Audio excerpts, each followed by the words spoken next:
ಇನ್ನು ಧರ್ಮಸ್ಥಳ ವಿಚಾರಕ್ಕೆ ಸಂಬಂಧಪಟ್ಟಂತೆ ಇಷ್ಟೆಲ್ಲ ಬೆಳವಣಿಗೆ ಆಗ್ತಾ ಇದ್ರೆ ಈ ನಡುವೆ ಇದೀಗ ಪೊಲೀಸರಿಗೆ ಸಮೀರ್ ಎಮಡಿ ಪತ್ರವನ್ನು ಬರೆದಿದ್ದಾನಂತೆ. ಏನ್ ಪತ್ರ ಬರೆದಿದ್ದಾನೆ? ಧರ್ಮಸ್ಥಳ ಪೊಲೀಸರಿಗೆ ಬರೆದಿರ್ತಕ್ಕಂತಹ ಪತ್ರ. ಸಮೀರ್ ಅವರು 2 ಪುಟಗಳ ಒಂದು ಪತ್ರವನ್ನು ಬರೆದಿದ್ದಾರೆ. ಸಮೀರ್ ಆ ಒಂದು ಲೆಟರ್ ನಲ್ಲಿ ಏನೇನಿದೆ ಮಾಹಿತಿ ಅಂದ್ರೆ, ಇದು ರಿಪಬ್ಲಿಕ್ ಕನ್ನಡದ ಮತ್ತೊಂದು ಎಕ್ಸ್ಕ್ಲೂಸಿವ್ ಆಗಿರತಕ್ಕಂತಹ ಸ್ಟೋರಿ. ಪೊಲೀಸರಿಗೆ ಸಮೀರ್ ಬರೆದಿರ್ತಕ್ಕಂತಹ ಪತ್ರದಲ್ಲಿ ಏನಿದೆ ಹಾಗಾದ್ರೆ, ಎರಡು ಪುಟಗಳ ಒಂದು ಸುದೀರ್ಘವಾದಂತಹ ಪತ್ರವನ್ನು ಬರೆದಿದ್ದಾನೆ ಸಮೀರ್ ಎಮಡಿ, ಯೂಟ್ಯೂಬರ್. ಇದು ರಿಪಬ್ಲಿಕ್ ಕನ್ನಡದ ಮತ್ತೊಂದು ಎಕ್ಸ್ಕ್ಲೂಸಿವ್ ಸ್ಟೋರಿ ಅಂತ ಹೇಳಬಹುದು. ನಾನು ಪೊಲೀಸರ ವಿಚಾರಣೆಗೆ ಹಾಜರಾಗಲು ನಾನು ಸಿದ್ಧನಿದ್ದೇನೆ. ಆದರೆ ಧರ್ಮಸ್ಥಳವನ್ನು ಬಿಟ್ಟು ಬೇರೆ ಠಾಣೆಯಲ್ಲಿ ವಿಚಾರಣೆಯನ್ನು ನಡೆಸಬೇಕು. ಪರ್ಯಾಯವಾಗಿ ಪೊಲೀಸ್ ಠಾಣೆಯಲ್ಲಿ ವಿಚಾರಣೆಯನ್ನ ಮಾಡಬಹುದು. ಅದಕ್ಕೂ ಕೂಡ ನನ್ನ ಸಹಮತ ಇದೆ. ಧರ್ಮಸ್ಥಳ ಠಾಣೆಯಲ್ಲಿ ವಿಚಾರಣೆ ನಡೆಸುವುದಾದ್ರೆ ನನಗೆ ಪೊಲೀಸ್ ಭದ್ರತೆ ಬೇಕು, ಸಂಪೂರ್ಣವಾಗಿ ಪೊಲೀಸ್ ಭದ್ರತೆ ಬೇಕು.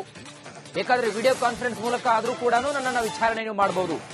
ಪೊಲೀಸ್ ವೃತ್ತ ನಿರೀಕ್ಷಕರಿಗೆ ಬರೆದಿರತಕ್ಕಂತಹ ಪತ್ರದಲ್ಲಿ ಸಮೀರ್ ಅವರು ಆಗಸ್ಟ್ 13ನೇ ತಾರೀಕು ಸಮೀರ್ ಪೊಲೀಸರಿಗೆ ಪತ್ರವನ್ನು ಬರೆದಿದ್ದಾನೆ. ಸುದೀರ್ಘವಾಗಿ 2 ಪುಟಗಳಲ್ಲಿ ತಾವು ನೋಡ್ತಾ ಇದ್ರ ದೃಶ್ಯಾವಳಿಗಳಲ್ಲಿ ಇದೇ ಧರ್ಮಸ್ಥಳದ ಕುರಿತಾಗಿ ಆಗಸ್ಟ್ 13ನೇ ತಾರೀಕೆ ಪೊಲೀಸರಿಗೆ 2 ಪುಟಗಳ ಸುದೀರ್ಘವಾಗಿ ಪತ್ರವನ್ನು ಬರೆದಿದ್ದಾನೆ. ನನಗೆ ನೀವು ವಿಚಾರಣೆಯನ್ನು ಮಾಡೋದಾದ್ರೆ ಸಂಪೂರ್ಣವಾಗಿ ನನ್ನ ಸಹಮತವಿದೆ. ಆ ಮುಖಾಂತರ ನಾನು ಪೊಲೀಸರ ವಿಚಾರಣೆಗೆ ಸಹಕರಿಸ್ತೀನಿ. ಆದರೆ ಧರ್ಮಸ್ಥಳ ಬಿಟ್ಟು ಬೇರೆ ಠಾಣೆಯಲ್ಲಿ ವಿಚಾರಣೆಯನ್ನು ನಡೆಸಬೇಕು. ಪರ್ಯಾಯ ಪೊಲೀಸ್ ಠಾಣೆಯಲ್ಲಿ ವಿಚಾರಣೆ ಮಾಡೋದಾದ್ರೆ ನನ್ನ ಸಹಮತವಿದೆ. ಧರ್ಮಸ್ಥಳ ಠಾಣೆಯಲ್ಲಿ ವಿಚಾರಣೆ ನಡೆಸೋದಾದರೆ ಜೊತೆಗೆ ವಿಡಿಯೋ ಕಾನ್ಫರೆನ್ಸ್ ಮುಖಾಂತರ ನನ್ನ ವಿಚಾರಣೆಯನ್ನು ಕೂಡ ಮಾಡಬಹುದು. ಹೀಗಂತ ಇದೇ ವಿಚಾರಕ್ಕೆ ಸಂಬಂಧಪಟ್ಟಂತೆ ಇದರ ಜೊತೆಗೆ ನನಗೆ ಹೆಚ್ಚಿನ ಪೊಲೀಸ್ ಬಿಗಿ ಭದ್ರತೆ ಬೇಕು. ಕಾರಣ ನನಗೆ ಭಯದ ವಾತಾವರಣ ಇದೆ, ನನ್ನ ಜೀವ ಬೆದರಿಕೆ ಇದೆ. ಸೊ ಆ ಹಿನ್ನೆಲೆಯಲ್ಲಿ ಇಷ್ಟೆಲ್ಲಾ ವಿಚಾರಗಳನ್ನ ಪತ್ರದಲ್ಲಿ ಉಲ್ಲೇಖ ಮಾಡಿರತಕ್ಕಂತಹ ಸಮೀರ್ ಎಮಡಿ ಆಗಸ್ಟ್ 13ನೇ ತಾರೀಕೆ ಪತ್ರವನ್ನು ಬರೆದಿದ್ದಾನಂತಂದ್ರೆ ಎಲ್ಲೋ ಒಂದ್ ಕಡೆ ಅಂಜಿಕೆ ಇದೆ, ಎಲ್ಲೋ ಒಂದ್ ಕಡೆ ಇದು ಸುತ್ತಿ ನನ್ನ ಬುಡಕ್ಕೆ ಬರುತ್ತೆ ಅಂತಕ್ಕಂತಹ ಹಿನ್ನೆಲೆಯಲ್ಲಿ ಈಗಾಗಲೇ ಸಮೀರ್ ಆಗಸ್ಟ್ 13ನೇ ತಾರೀಕು ಪತ್ರ ಬರೆದಿದ್ದಾನಂತಂದ್ರೆ ಇಲ್ಲಿ ಏನೋ ಒಂದು ಸಮಸ್ಯೆ ಎದ್ದು ಕಾಣ್ತಾ ಇದೆ. ಹಾಗಾದ್ರೆ ತಾವು ತೋಡಿಕೊಂಡಿರತಕ್ಕಂತಹ ಬಾವಿಗೆ ಇಲ್ಲಿ ಸಮೀರ್ ಎಮಡಿ ಅಂತಕ್ಕಂತಹ ಒಬ್ಬ ಯೂಟ್ಯೂಬರ್ ತಾನೇ ಬಿದ್ನ ಅಂತಕ್ಕಂತಹ ಒಂದು ಪ್ರಶ್ನೆ ಬರ್ತಾ ಇದೆ. ಹಾಗಾದ್ರೆ ಮುಂದಿನ ನಡೆ ಬಹಳಷ್ಟು ಕುತೂಹಲವನ್ನ ಉಂಟು ಮಾಡಿದೆ.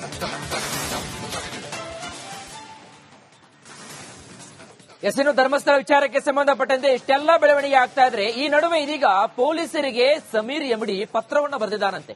ಏನ್ ಪತ್ರ ಬರೆದಿದ್ದಾನೆ? ಧರ್ಮಸ್ಥಳ ಪೊಲೀಸರಿಗೆ ಬರೆದಿರ್ತಕ್ಕಂತಹ ಪತ್ರ. ಸಮೀರ್ ಅವರು 2 ಪುಟಗಳ ಒಂದು ಪತ್ರವನ್ನು ಬರೆದಿದ್ದಾರೆ. ಸಮೀರ್ ಆ ಒಂದು ಲೆಟರ್ ನಲ್ಲಿ ಏನೇನಿದೆ ಮಾಹಿತಿ ಅಂದ್ರೆ, ಇದು ರಿಪಬ್ಲಿಕ್ ಕನ್ನಡದ ಮತ್ತೊಂದು ಎಕ್ಸ್ಕ್ಲೂಸಿವ್ ಆಗಿರತಕ್ಕಂತಹ ಸ್ಟೋರಿ. ಪೊಲೀಸರಿಗೆ ಸಮೀರ್ ಬರೆದಿರ್ತಕ್ಕಂತಹ ಪತ್ರದಲ್ಲಿ ಏನಿದೆ ಹಾಗಾದ್ರೆ, ಎರಡು ಪುಟಗಳ ಒಂದು ಸುದೀರ್ಘವಾದಂತಹ ಪತ್ರವನ್ನು ಬರೆದಿದ್ದಾನೆ ಸಮೀರ್ ಎಮಡಿ, ಯೂಟ್ಯೂಬರ್. ಇದು ರಿಪಬ್ಲಿಕ್ ಕನ್ನಡದ ಮತ್ತೊಂದು ಎಕ್ಸ್ಕ್ಲೂಸಿವ್ ಸ್ಟೋರಿ ಅಂತ ಹೇಳಬಹುದು. ನಾನು ಪೊಲೀಸರ ವಿಚಾರಣೆಗೆ ಹಾಜರಾಗಲು ನಾನು ಸಿದ್ಧನಿದ್ದೇನೆ. ಆದರೆ ಧರ್ಮಸ್ಥಳವನ್ನು ಬಿಟ್ಟು ಬೇರೆ ಠಾಣೆಯಲ್ಲಿ ವಿಚಾರಣೆಯನ್ನ ನಡೆಸಬೇಕು. ಪರ್ಯಾಯವಾಗಿ ಪೊಲೀಸ್ ಠಾಣೆಯಲ್ಲಿ ವಿಚಾರಣೆಯನ್ನ ಮಾಡಬಹುದು. ಅದಕ್ಕೂ ಕೂಡ ನನ್ನ ಸಹಮತ ಇದೆ. ಧರ್ಮಸ್ಥಳ ಠಾಣೆಯಲ್ಲಿ ವಿಚಾರಣೆ ನಡೆಸುವುದಾದ್ರೆ ನನಗೆ ಪೊಲೀಸ್ ಭದ್ರತೆ ಬೇಕು, ಸಂಪೂರ್ಣವಾಗಿ ಪೊಲೀಸ್ ಭದ್ರತೆ ಬೇಕು. ಬೇಕಾದ್ರೆ ವಿಡಿಯೋ ಕಾನ್ಫರೆನ್ಸ್ ಮೂಲಕ ಆದರೂ ಕೂಡ ನನ್ನನ್ನು ವಿಚಾರಣೆ ಮಾಡಬಹುದು.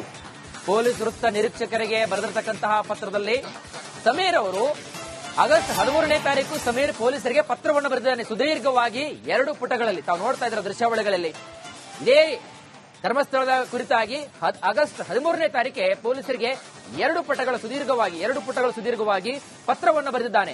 ನನಗೆ ನೀವು ವಿಚಾರಣೆಯನ್ನು ಮಾಡೋದಾದ್ರೆ ಸಂಪೂರ್ಣವಾಗಿ ನನ್ನ ಸಹಮತವಿದೆ. ಆ ಮುಖಾಂತರ ನಾನು ಪೊಲೀಸರ ವಿಚಾರಣೆಗೆ ಸಹಕರಿಸ್ತೀನಿ. ಆದರೆ ಧರ್ಮಸ್ಥಳ ಬಿಟ್ಟು ಬೇರೆ ಠಾಣೆಯಲ್ಲಿ ವಿಚಾರಣೆಯನ್ನು ನಡೆಸಬೇಕು. ಪರ್ಯಾಯ ಪೊಲೀಸ್ ಠಾಣೆಯಲ್ಲಿ ವಿಚಾರಣೆ ಮಾಡೋದಾದ್ರೆ ನನ್ನ ಸಹಮತವಿದೆ. ಧರ್ಮಸ್ಥಳ ಠಾಣೆಯಲ್ಲಿ ವಿಚಾರಣೆ ನಡೆಸೋದಾದರೆ ಜೊತೆಗೆ ವಿಡಿಯೋ ಕಾನ್ಫರೆನ್ಸ್ ಮುಖಾಂತರ ನನ್ನ ವಿಚಾರಣೆಯನ್ನು ಕೂಡ ಮಾಡಬಹುದು. ಹೀಗಂತ ಇದೇ ವಿಚಾರಕ್ಕೆ ಸಂಬಂಧಪಟ್ಟಂತೆ ಇದರ ಜೊತೆಗೆ ನನಗೆ ಹೆಚ್ಚಿನ ಪೊಲೀಸ್ ಬಿಗಿ ಭದ್ರತೆ ಬೇಕು.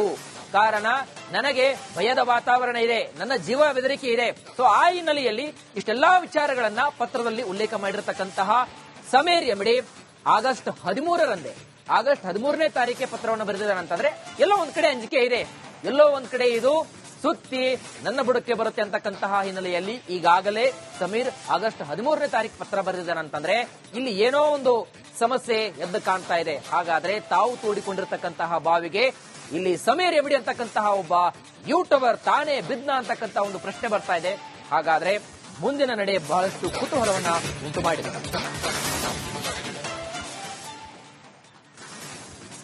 ಇನ್ನು ಧರ್ಮಸ್ಥಳ ವಿಚಾರಕ್ಕೆ ಸಂಬಂಧಪಟ್ಟಂತೆ ಇಷ್ಟೆಲ್ಲ ಬೆಳವಣಿಗೆ ಆಗ್ತಾ ಇದ್ರೆ ಈ ನಡುವೆ ಇದೀಗ ಪೊಲೀಸರಿಗೆ ಸಮೀರ್ ಎಮಡಿ ಪತ್ರವನ್ನು ಬರೆದಿದ್ದಾನಂತೆ. ಏನ್ ಪತ್ರ ಬರೆದಿದ್ದಾನೆ? ಧರ್ಮಸ್ಥಳ ಪೊಲೀಸರಿಗೆ ಬರೆದಿರ್ತಕ್ಕಂತಹ ಪತ್ರ.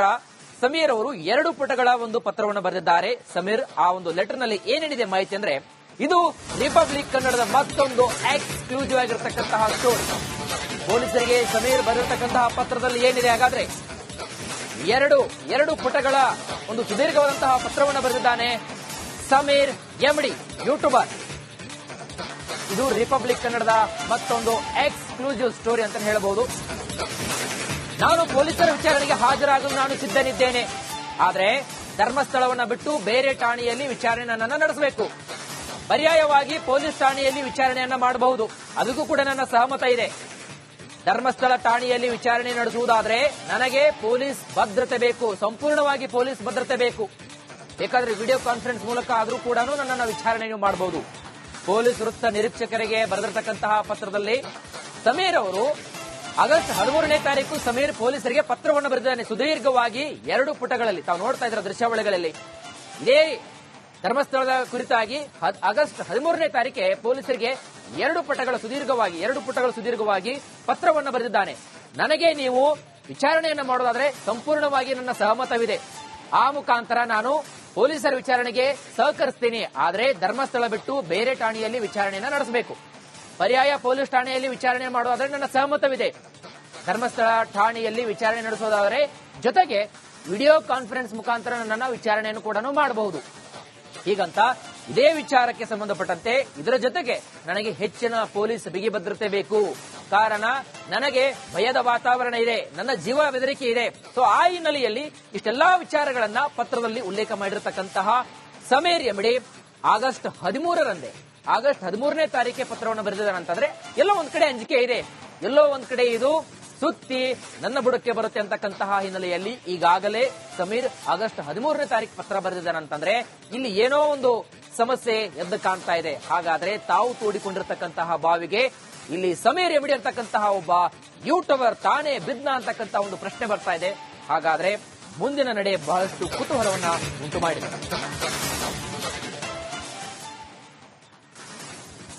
ಇನ್ನು ಧರ್ಮಸ್ಥಳ ವಿಚಾರಕ್ಕೆ ಸಂಬಂಧಪಟ್ಟಂತೆ ಇಷ್ಟೆಲ್ಲ ಬೆಳವಣಿಗೆ ಆಗ್ತಾ ಇದ್ರೆ ಈ ನಡುವೆ ಇದೀಗ ಪೊಲೀಸರಿಗೆ ಸಮೀರ್ ಎಮಡಿ ಪತ್ರವನ್ನು ಬರೆದಿದ್ದಾನಂತೆ. ಏನ್ ಪತ್ರ ಬರೆದಿದ್ದಾನೆ? ಧರ್ಮಸ್ಥಳ ಪೊಲೀಸರಿಗೆ ಬರೆದಿರ್ತಕ್ಕಂತಹ ಪತ್ರ. ಸಮೀರ್ ಅವರು 2 ಪುಟಗಳ ಒಂದು ಪತ್ರವನ್ನು ಬರೆದಿದ್ದಾರೆ. ಸಮೀರ್ ಆ ಒಂದು ಲೆಟರ್ ನಲ್ಲಿ ಏನೇನಿದೆ ಮಾಹಿತಿ ಅಂದ್ರೆ, ಇದು ರಿಪಬ್ಲಿಕ್ ಕನ್ನಡದ ಮತ್ತೊಂದು ಎಕ್ಸ್ಕ್ಲೂಸಿವ್ ಆಗಿರತಕ್ಕಂತಹ ಸ್ಟೋರಿ. ಪೊಲೀಸರಿಗೆ ಸಮೀರ್ ಬರೆದಿರ್ತಕ್ಕಂತಹ ಪತ್ರದಲ್ಲಿ ಏನಿದೆ ಹಾಗಾದ್ರೆ, ಎರಡು ಪುಟಗಳ ಒಂದು ಸುದೀರ್ಘವಾದಂತಹ ಪತ್ರವನ್ನು ಬರೆದಿದ್ದಾನೆ ಸಮೀರ್ ಎಮಡಿ, ಯೂಟ್ಯೂಬರ್. ಇದು ರಿಪಬ್ಲಿಕ್ ಕನ್ನಡದ ಮತ್ತೊಂದು ಎಕ್ಸ್ಕ್ಲೂಸಿವ್ ಸ್ಟೋರಿ ಅಂತ ಹೇಳಬಹುದು. ನಾನು ಪೊಲೀಸರ ವಿಚಾರಣೆಗೆ ಹಾಜರಾಗಲು ನಾನು ಸಿದ್ಧನಿದ್ದೇನೆ. ಆದ್ರೆ ಧರ್ಮಸ್ಥಳವನ್ನ ಬಿಟ್ಟು ಬೇರೆ ಠಾಣೆಯಲ್ಲಿ ವಿಚಾರಣೆಯನ್ನ ನಡೆಸಬೇಕು. ಪರ್ಯಾಯವಾಗಿ ಪೊಲೀಸ್ ಠಾಣೆಯಲ್ಲಿ ವಿಚಾರಣೆಯನ್ನ ಮಾಡಬಹುದು. ಅದಕ್ಕೂ ಕೂಡ ನನ್ನ ಸಹಮತ ಇದೆ. ಧರ್ಮಸ್ಥಳ ಠಾಣೆಯಲ್ಲಿ ವಿಚಾರಣೆ ನಡೆಸುವುದಾದ್ರೆ ನನಗೆ ಪೊಲೀಸ್ ಭದ್ರತೆ ಬೇಕು, ಸಂಪೂರ್ಣವಾಗಿ ಪೊಲೀಸ್ ಭದ್ರತೆ ಬೇಕು. ಬೇಕಾದ್ರೆ ವಿಡಿಯೋ ಕಾನ್ಫರೆನ್ಸ್ ಮೂಲಕ ಆದರೂ ಕೂಡ ನನ್ನನ್ನು ವಿಚಾರಣೆ ಮಾಡಬಹುದು. ಪೊಲೀಸ್ ವೃತ್ತ ನಿರೀಕ್ಷಕರಿಗೆ ಬರೆದಿರತಕ್ಕಂತಹ ಪತ್ರದಲ್ಲಿ ಸಮೀರ್ ಅವರು ಆಗಸ್ಟ್ 13ನೇ ತಾರೀಕು ಸಮೀರ್ ಪೊಲೀಸರಿಗೆ ಪತ್ರವನ್ನು ಬರೆದಿದ್ದಾನೆ. ಸುದೀರ್ಘವಾಗಿ 2 ಪುಟಗಳಲ್ಲಿ ತಾವು ನೋಡ್ತಾ ಇದ್ರ ದೃಶ್ಯಾವಳಿಗಳಲ್ಲಿ ಇದೇ ಧರ್ಮಸ್ಥಳದ ಕುರಿತಾಗಿ ಆಗಸ್ಟ್ 13ನೇ ತಾರೀಕೆ ಪೊಲೀಸರಿಗೆ 2 ಪುಟಗಳ ಸುದೀರ್ಘವಾಗಿ ಪತ್ರವನ್ನು ಬರೆದಿದ್ದಾನೆ. ನನಗೆ ನೀವು ವಿಚಾರಣೆಯನ್ನು ಮಾಡೋದಾದ್ರೆ ಸಂಪೂರ್ಣವಾಗಿ ನನ್ನ ಸಹಮತವಿದೆ. ಆ ಮುಖಾಂತರ ನಾನು ಪೊಲೀಸರ ವಿಚಾರಣೆಗೆ ಸಹಕರಿಸ್ತೀನಿ. ಆದ್ರೆ ಧರ್ಮಸ್ಥಳ ಬಿಟ್ಟು ಬೇರೆ ಠಾಣೆಯಲ್ಲಿ ವಿಚಾರಣೆಯನ್ನ ನಡೆಸಬೇಕು. ಪರ್ಯಾಯ ಪೊಲೀಸ್ ಠಾಣೆಯಲ್ಲಿ ವಿಚಾರಣೆ ಮಾಡೋದಾದ್ರೆ ನನ್ನ ಸಹಮತವಿದೆ.